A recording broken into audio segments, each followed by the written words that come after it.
8h15, Marie Chantrey reçoit ce matin Daniel Obono. Bonjour Daniel Obono. Bonjour. Député La France Insoumise de Paris, merci beaucoup d'être avec nous ce matin sur LCI. Hier, les 4 syndicats majoritaires de la SNCF ont défini les modalités de leur action. Un appel à faire grève 2 jours sur 5, mais seulement après le week-end de Pâques. Est-ce que vous comprenez la stratégie adoptée ? Écoutez, moi je salue déjà l'appel à mobilisation parce que l'attaque qui est faite contre les cheminots, c'est une attaque d'ensemble contre le service public du ferroviaire. Et donc c'est important qu'il y ait ce rassemblement qui se fait pour le 22 mars. Ensuite, les modalités de grève et de manifestation que décident les syndicats, je les respecte. Je pense que ça répond quand même à une volonté d'action de beaucoup de salariés, beaucoup d'agents. Et puis aussi au nécessaire ajustement qui doivent se faire. Mais déjà un appel à la grève, à mobilisation, je pense que c'est important. C'est un signal fort qui est envoyé. La ministre des Transports parle d'une posture incompréhensible. Guillaume Pepy, le président de la SNCF, parle d'un mouvement décalé. Juste sur cette stratégie de 12 jours sur 5 après le week-end de Pâques, est-ce que vous pensez que des négociations encore sont possibles ? Il y a de nouvelles concertations qui vont avoir lieu. Est-ce que vous pensez qu'il y a une sorte de marge de manœuvre qui est en train de se mettre en place ? J'espère bien, parce que les salariés, quand les salariés se mettent en grève, ce n'est pas pour le plaisir de le faire, c'est parce qu'il y a un enjeu important et l'objectif, c'est que le gouvernement recule sur cette réforme par ordonnance. Des cheminots qui n'ont pas forcément le soutien de l'opinion. Mais écoutez, je pense que l'opinion, elle se travaille. Le gouvernement, elle a travaillé dans un sens extrêmement négatif pour les cheminots. On a entendu tout et n'importe quoi. On remarque quand même que les annonces faites au Conseil des ministres n'abordent pas la fameuse question des soi-disant privilèges des cheminots. On voit bien qu'il y a eu toute une opération d'enfumage pour stigmatiser les cheminots. Qui ne sont pas des privilégiés, selon vous ? Qui ne sont pas des privilégiés. Je pense que les privilégiés, on les trouverait plutôt de côté de celles et ceux qui gagnent 52 000 € à l'année par mois à la SNCF, de la SNCF, plutôt que de celles et ceux qui assurent le service public et le font avec beaucoup de professionnalisme. Non, ce sont des droits, c'est un certain nombre de conquêtes sociales importantes et puis surtout, c'est un service public et je pense que c'est ça qui est remis en cause fondamentalement, le service public du ferroviaire, une certaine éthique du travail et ça, c'est sous les injonctions de Bruxelles, de la libéralisation du ferroviaire. On sait bien de quoi il s'agit. Et puis, il y a eu une tentative de mettre l'accent sur des boucs émissaires que sont les cheminots. Je pense que... Mais l'ouverture à la concurrence, elle va avoir lieu à partir de 2020. Donc, il y a évidemment des impératifs à mettre en place. C'est en tout cas ce que défend le gouvernement. Oui, mais ça, c'est un choix politique. Ça, c'est une décision politique. Mais on voit aussi des exemples, par exemple, en Grande-Bretagne, où la privatisation, aujourd'hui, une majorité de la population est contre. Et ils sont pour, les Britanniques sont aujourd'hui pour renationaliser parce qu'ils ont vu les effets. Donc la question, c'est effectivement un choix politique. Pour nous, ce n'est pas une fatalité. Je pense que c'est important d'expliquer qu'on a aussi le droit de revenir sur des choix qui sont faits. Et c'est un mauvais choix, selon vous. Bien sûr, bien sûr. Vous parlez du mouvement du 22 mars prochain, cette grande manifestation. Ça doit donner le ton de l'ampleur de la contestation, manifestation unitaire à l'appel des cheminots, mais également de la fonction publique.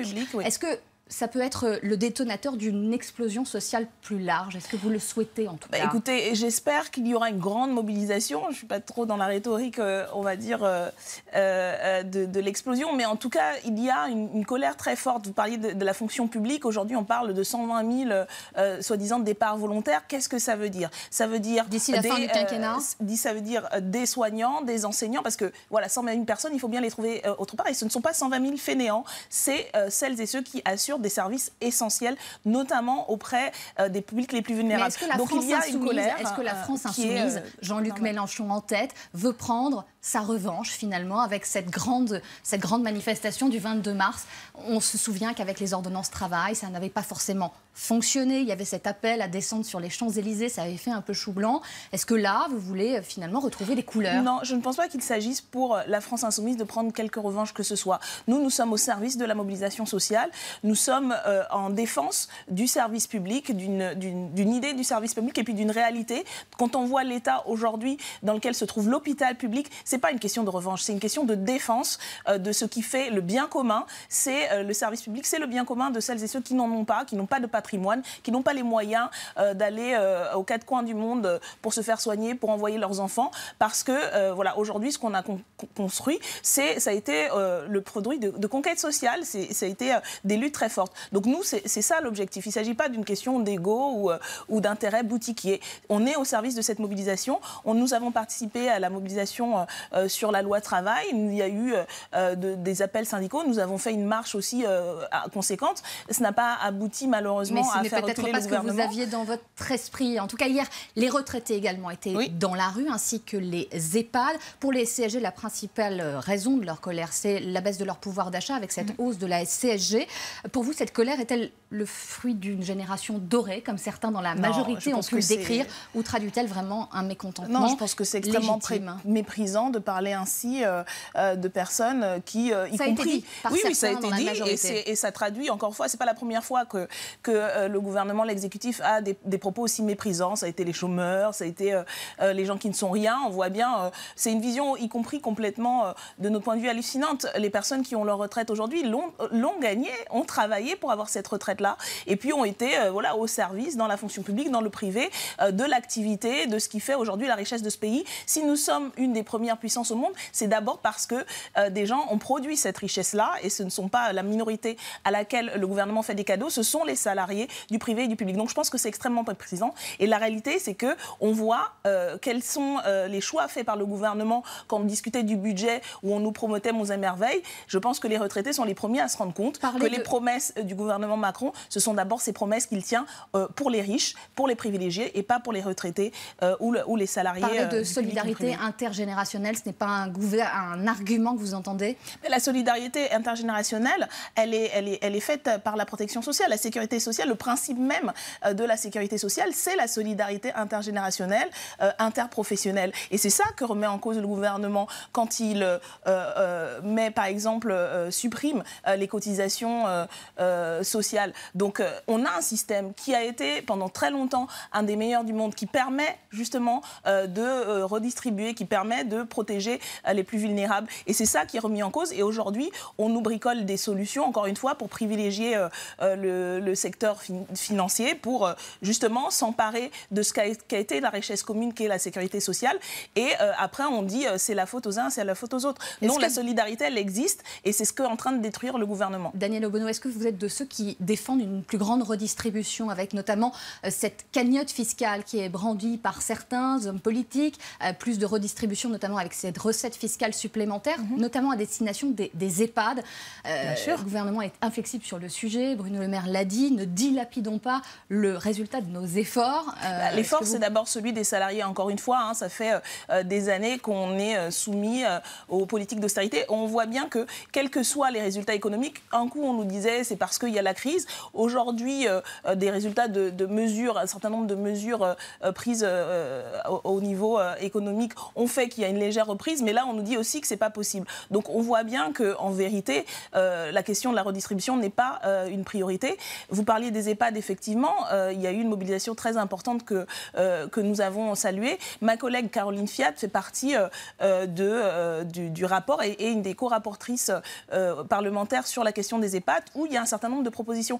On a vu dans quel état se trouve la situation déplorable de certains établissements. Et on voit encore une fois les choix, les priorités du gouvernement ne sont pas d'aider les plus vulnérables, d'aider la dépendance, mais encore une fois, on voit à qui on fait des cadeaux, c'est aux plus riches, c'est à travers la suppression de l'ISF, c'est à travers telle ou telle exonération, et on voit bien que ce n'est pas un gouvernement qui a la justice sociale ni la justice fiscale au cœur de ses priorités. Emmanuel Macron et son gouvernement, justement, qui essaye peut-être la stratégie du rouleau compresseur. En tout cas, certains commentateurs aujourd'hui le constatent. Très clair là-dessus, pas l'intention de baisser ce rythme des réformes qui vont vite, très vite. Est-ce que ça va trop vite à votre goût, vous qui êtes au sein du Parlement, à l'Assemblée nationale ? Écoutez, il y a deux niveaux de voir les choses. Ça va trop vite parce que ça va dans le mur.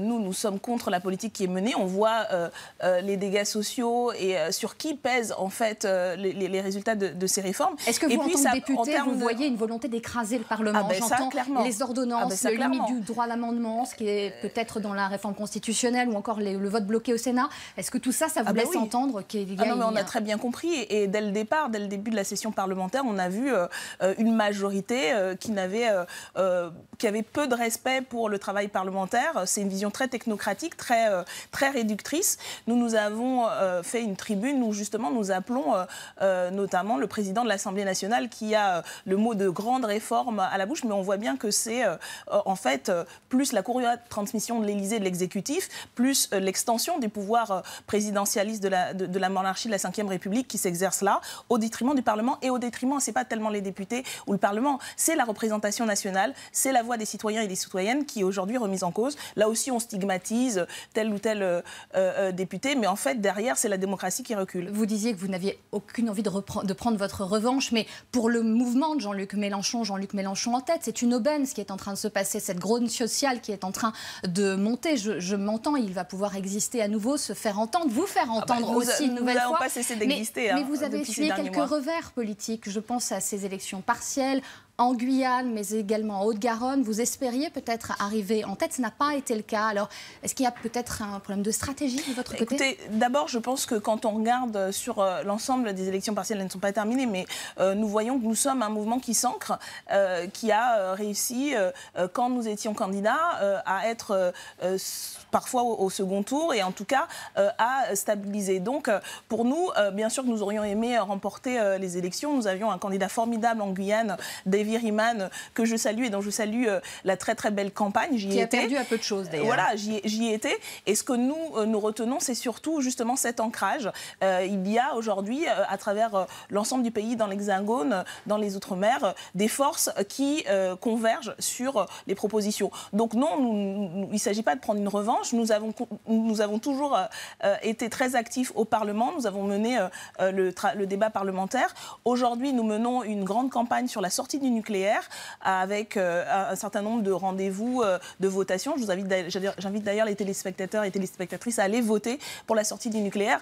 Donc non, bien sûr que les reculs sociaux imposés par le gouvernement sont pour nous un désastre parce qu'on pense que c'est extrêmement grave. Mais en termes de mouvement, je pense que nous avons montré notre capacité à être à la fois dans l'hémicycle, à faire du travail parlementaire sérieux et à être dans les mouvements auprès des citoyens, auprès des mouvements sociaux. Sur le positionnement de Jean-Luc Mélenchon, je voulais vous interroger sur ces dernières prises de parole, prises de position. Est-ce que, comme Clémentine Autain, votre collègue à l'Assemblée nationale, vous prenez un peu vos distances avec les propos du chef de la France Insoumise? Est-ce que vous êtes d'accord ou pas d'accord avec l'idée du parti médiatique développé par Jean-Luc Mélenchon? Est-ce que vous êtes d'accord? Est-ce que vous prenez vos distances avec ça?